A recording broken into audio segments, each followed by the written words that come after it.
You're mine. You're mine. You might remember that a few years ago, there was a young fellow who was in Singapore, and he had gotten himself in some trouble. And he was sentenced to be caned. And that's when they take you out in the public square and they stretch you up by your arms as far as they can go, and they tear the shirt off your back, and they leave you hanging there bruised and bloody when they get through with you. But the word came to the president that we have a young man over there, and what he's done is minor compared to what they plan to do to him. They got some terrible laws over there. We need to do something.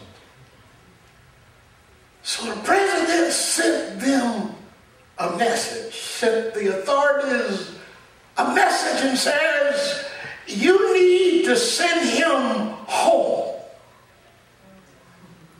He belongs to us. So unless you are prepared to cane the Marine Corps and the Army and the Air Force and the Navy, you need to send him home. He belongs to us. He's not yours. He's not yours. I don't care what you're looking at this morning. It doesn't matter what your worst case scenario might be. You belong to him. You belong to him. You belong. If the president can say, you know God can. Do you hear me? You belong to him. You belong to him. Listen, church, I don't care how you might feel about what's going on right now. And I have a pretty good idea because you and I are pretty much the same. Yeah. But I want you to know something. Lawrence belongs to him. Amen. Amen. You belong to him. Amen. You're not going down, you're going up. Amen. You belong to him. You belong to him.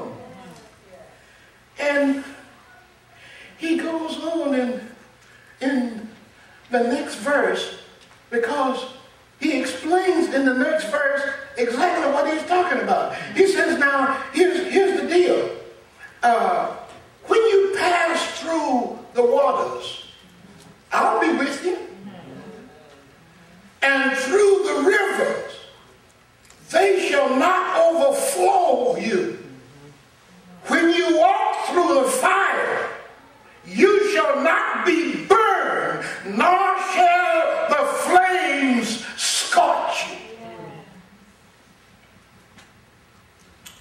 you. He says, the water is not going to bother you. When you go through the Red Sea, I'm going to wall it up on both sides and blow out the bottom so it'll be nice and dry for you to walk across.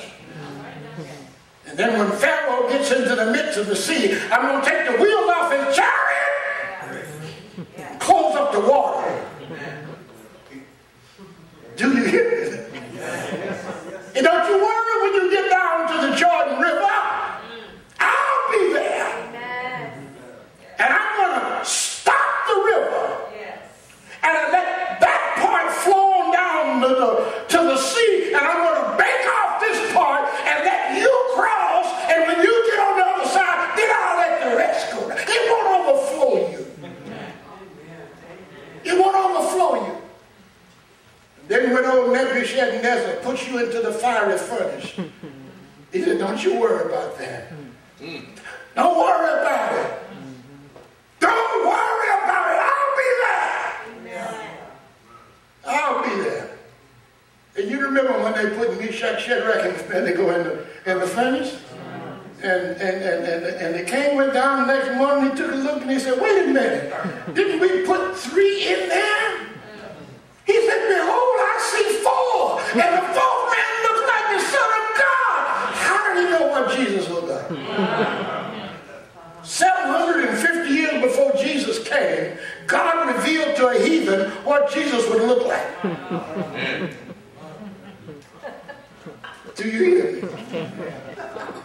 He said, that 4th man looks like the Son of God. It amazes me. It just amazes me. The things that God can do. Amen. That's right. That's right. I hope I'm encouraging your heart today. Amen. Yeah. I'm really saying this to me because I need this. I need to know that God knows how to handle a worst case scenario. Yes, he does. No matter what. Yes, he does. That's right. No matter what. God says, fear not. You don't have to be afraid.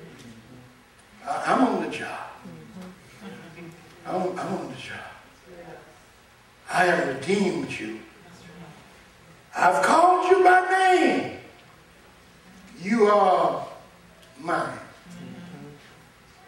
And you know, he's so intimate with us that did you know he's got the hairs on your head numbered? That's right. If you still have it.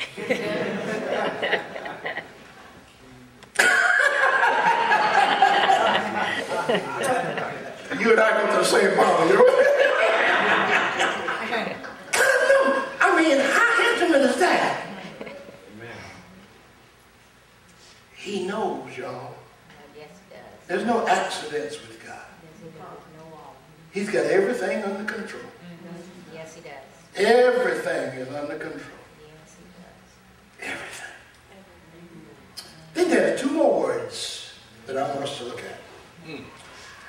The next 2 words is in verse 3. For I am.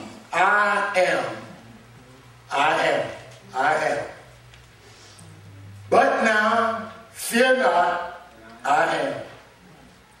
But now, fear not, I am. I am. Now, those 2 words, I am, comes from the Greek verbs to be, to become, to happen. When God says I am, he's using it in the most dynamic terms. And he says, I am the cause behind everything that is. I'm the cause behind everything that is. I am present. Yes. I'm present. I'm present. And I am what's happening. I am what's happening. That's what God means when he says I am. Another way of putting that is he says, I'm present, I'm active, I'm whatever's happening. I am. I am. I am. When the worst happens, the doctors tell you that your mate won't make it through the night. God says, I am. When the foreclosures come and your house is taken away, God says, I am.